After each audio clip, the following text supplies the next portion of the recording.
Hello there guys, I have another script for you. This time it's a completely different one. It's all based around Docker, so there is no longer a native script for Linux. It's just all Docker containers, so you can easily put something new, remove something what you don't like. It's very modular, so I'm pretty sure that's gonna be good for some of you that requested, specific application to be added or specific application to be removed or upgraded. So without further ado, let me show you how you can actually deploy it and how to use it. So I'm gonna put a link to a website underneath the video, so you can just get in here, scroll down to almost at the very bottom where you have deployment of LDS stack. I'm not going to show you how to put Raspbian on the SD card or how to SSH, you probably all know that. So in here I have already Raspberry running. I did just regular upgrade to the operating system. So first of all, we have to get Git installed. So I'm just going to copy the command rather than typing it. So I'm not going to do any typos. So that should be pretty quick.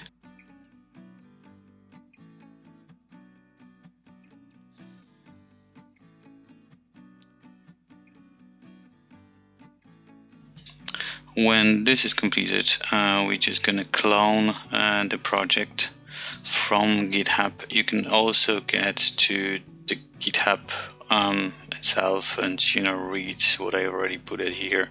It's going to be more or less similar information that I'm just adding to the website. So for now I'm just going to maintain these two places. So now let's go back to this. So Git is installed. Now we're just going to clone the project. Important thing is that you're not going to change the LDS folder. It has some dependency that if you're going to change the name, it might just not work properly. So we're just going to have a look, it's there. So we're going to go into that folder.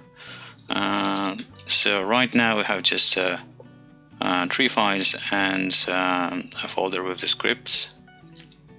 So we're simply just going to go ahead and run the deploy script, just like that. And there is a menu. So first of all, we have to install Docker, and that option also going to install Docker Compose. It's necessary to get everything kind of not structurized, but altogether to work properly. So that's going to take some time. I'm just going to forward the video when this is completed. So just gonna speed it up so we're not waiting here.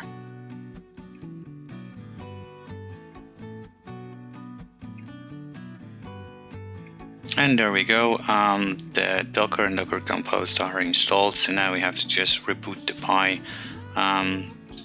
So just press OK. Of course, you're gonna lose SSH as to be expected. Raspberry Pi will just reboot itself, hopefully quickly. So just click on that, and then we restart the session. So hopefully a logon prompt will come up in a moment. And there we go, it's back. So we're gonna log in. So Pi and Raspberry as a password. We're gonna navigate to the same folder again, and this time we still have exactly the same stuff. So again, we're gonna run deploy script, and now we're gonna build the stack. That menu will allow you to select whatever you like. You don't have to select everything, just select whatever you need. Most important, select the portainer. It's a GUI that will allow you to manage the Docker over the browser, so it's pretty handy. I always recommend to install this. So for this demo, I'm just gonna install Sonarr, let's say Radarr, Jackett, Deluge, and let's say that's all for now. So tab to OK. That builds the Docker Compose file and pulls all the configuration from templates that I've also created, and asking you to run Docker Compose, and -d basically means to start all the containers as daemons, so they're going to be starting with the Raspberry Pi. So then we're just gonna copy and paste that command and off we go. It's gonna take again some time to pull all the images and start them, so I'm gonna speed up the video until we are at the end of this process.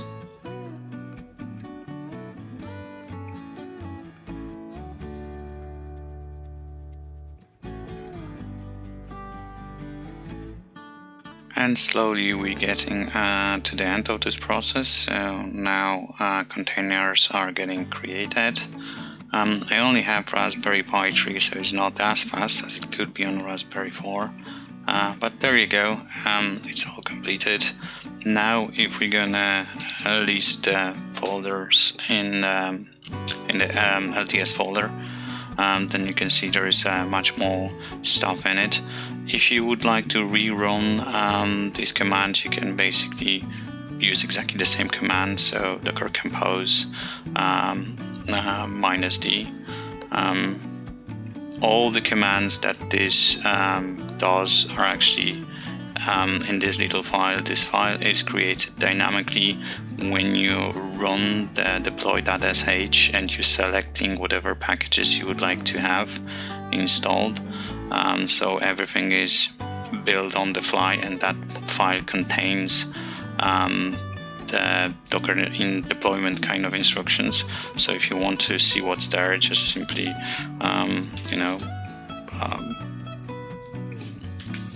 look into it. You don't have to understand what it is, but basically if you're gonna familiarize yourself with what it means, that will help you to find out how to configure these components, like for example Deluge. It should respond on these ports. It has 2 volumes mapped, so all the configuration it's stored in this place, and I'm going to show you where that is. And then downloads, which is the folder for that application to download some files into. It's also mapped to downloads in here. So all the components are containers are actually configured to store the configuration persistently. So if you're gonna stop the container, redeploy it, delete it, then the configuration you will make is actually stored and always in the config. So as you see, this is all in volume folders, and then depending on the container, it might be like Jackett or Deluge, they are kept separately. So again, if we're just gonna have a look in here, and there is a volumes folder in here. So if we're gonna go into there and we're gonna list all of the, so you can see there corresponds with whatever we installed. So the configuration is actually stored here, and is going to be kept there as long as this is not deleted, by you explicitly. So now let's have a look what did actually do. So I know that my Raspberry Pi has a particular IP address, so I have just the shortcuts in here. So I know it's 192.168.137, and port 9000 is a default port for the portainer, and is asking to actually put the password. So I'm just gonna make up one.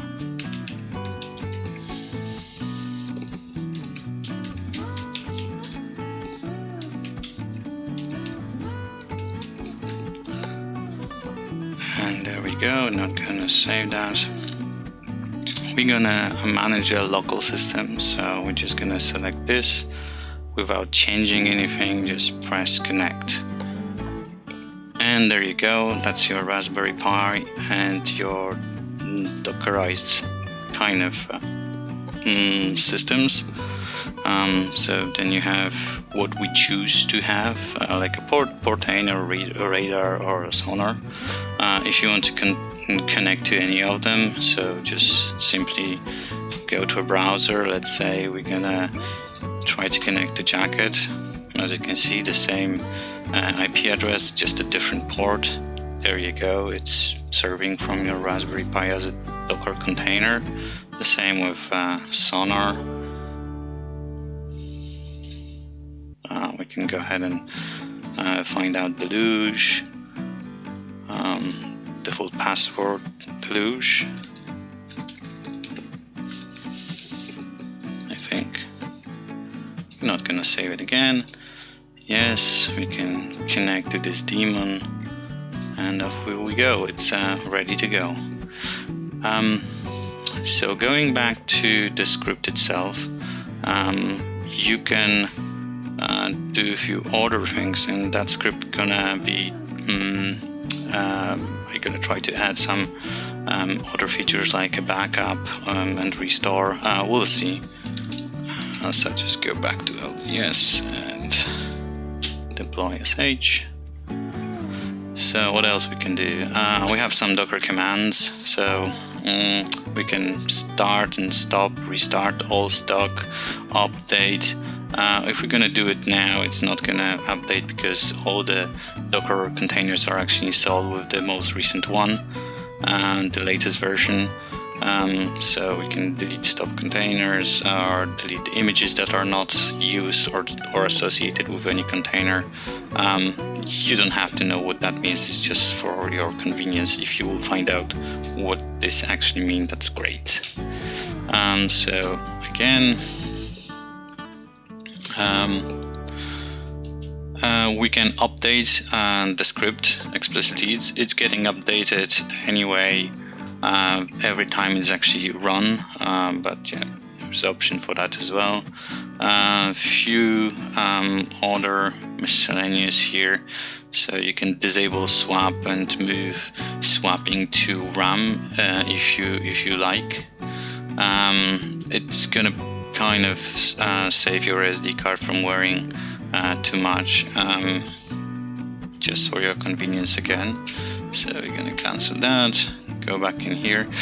If you want to add some containers that you didn't deploy at the first time, you're gonna go ahead and, you know, like, I don't know what we're gonna add, or let's say we're gonna add Bazaar. So okay on that. It's just asking you if you want to pull out the configuration from the template. Usually you can do that. It's not going to overwrite your configuration files, but we're just going to leave it by default as it is, every single. So now if we're gonna run this, then of course it's gonna look for all the ones that we already installed, and it's gonna find out they are actually there, and it's gonna install only what we selected to be added.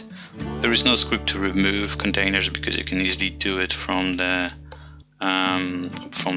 Portainer here in the browser. So I didn't add it as a script to doing this. So if you, for example, don't like something, let's say you don't want this, and you just basically remove it. You can remove all the associated volumes that are not persistent,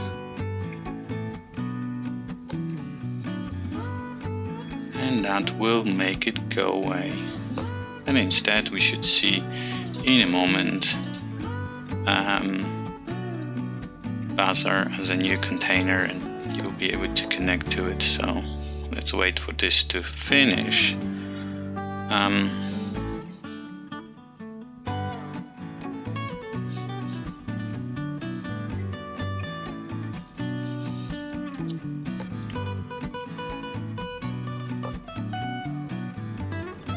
And this script now is creating the Bazaar container. So just a few more seconds. done and done. And now if we gonna go back to Portainer, just refresh this, we have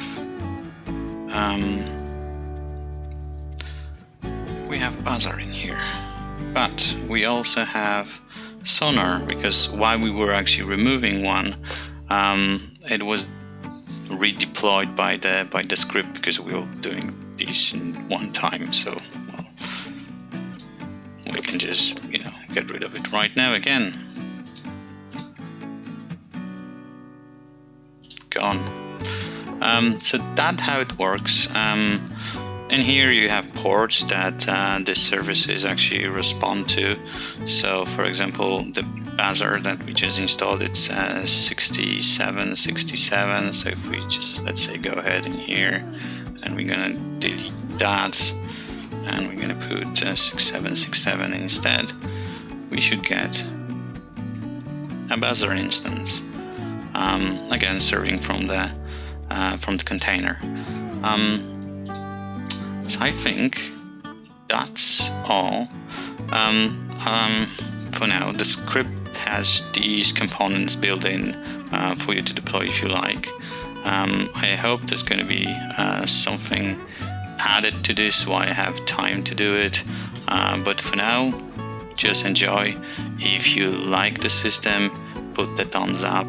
That it's always appreciated. And hope you like it.